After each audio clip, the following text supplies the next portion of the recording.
Assalomu alaykum hammaga. Mana Andijondagi ishimiz ham mana yakunlandi.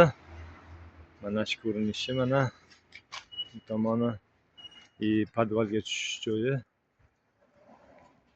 Xudo xolasa hammasi yaxshi. Chotki chiroyli chiqdi. Mana bu tomonni ham ko'rsatib o'taman.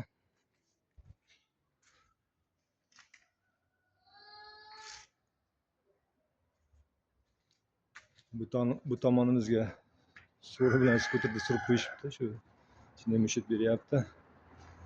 Normalniy bu tomoni ham Xudo xolasa uyaltirmaydi. Chotki chiqqan. Silliq yaxshi. Bu tomonimiz mana. Xudo xolasa bu tomonimiz ham zo'r. Qiziqqanlarga 33lik 508 286 bemalol telefon qilib aloqaga chiqib olasizlar. Hammaga rahmat.